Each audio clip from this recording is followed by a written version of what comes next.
ધોરાજીમાં મોહરમ નિમિત્તે તાજિયા પડમાં આવ્યા કોમી એકતાના દર્શન। રાજકોટ જિલ્લાના ધોરાજીમાં મોહરમ નિમિત્તે પરંપરાગત અને કલાત્મક તાજિયા પાડવામાં આવ્યા। મોડી રાત્રિએ તાજિયા ભક્તિભાવપૂર્વક ઠંડા કરવામાં આવશે। ધોરાજીમાં મોહરમને લઈને મુસલમાન સમાજમાં ભારે ઉત્સાહ જોવા મળી રહ્યો હતો।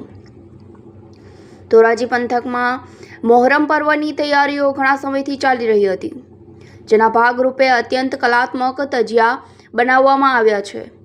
ગત રોજ આ તાજિયાઓ પડમાં આવ્યા હતા અને આજે મોડી રાત્રે તેને ટાઢા કરવામાં આવશે। ધોરાજી વિવિધ વિસ્તારોમાં તાજિયાએ ચોક વચ્ચે રાખવામાં આવ્યા છે। તમામ વિસ્તારોમાંથી લોકો વારાફરતી એકત્રિત થઈને બહારપુરા વિસ્તારમાં ભેગા થાય છે, જ્યાં આખી રાત વિવિધ ધાર્મિક કાર્યક્રમોનું આયોજન કરવામાં આવે છે।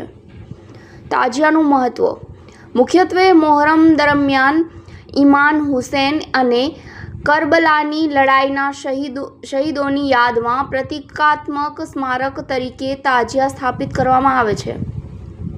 કરબલાની આ ઘટના અન્યાય સામે સત્ય માટે અડગ રહેવાની પ્રેરણા આપે છે। આજ સત્ય અને ન્યાયના સંદેશ સાથે મુસ્લિમ સમાજના લોકો તાજિયા બનાવવાની જુલુસમાં ઉત્સાહભેર ભાગ લે છે।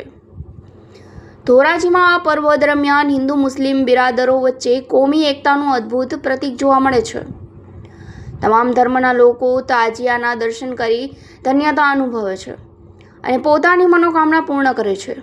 અહીં રાજાશાહીના વખતથી બનાવવામાં આવતા પરંપરાગત તાજિયા આજે પણ લોકોમાં ભારે આકર્ષણનું કેન્દ્ર બન્યા છે। આ વર્ષે ચોમાસું મોડું થવાની આગાહી વચ્ચે ધોરાજી સહિત આસપાસના વિસ્તારોમાં હજુ સુધી યોગ્ય વરસાદ પડ્યો નથી, જેને પગલે આ ધાર્મિક અવસરે અગ્રણીઓ અને ભક્તોએ ભગવાન અને અલ્લાહ સમક્ષ વહેલી તકે સમયસર સારો વરસાદ આવે તેવી ખાસ પ્રાર્થના કરી હતી। આમ ધોરાજીમાં મોહરમ પર્વ ભક્તિ, એકતા અને ઉત્સાહભેર ઉજવાઈ રહ્યો હતો। પત્રકાર રાજુભાઈ બગડાની સાથે નરેશ પટેલ, DG ન્યૂઝ, ધોરાજી।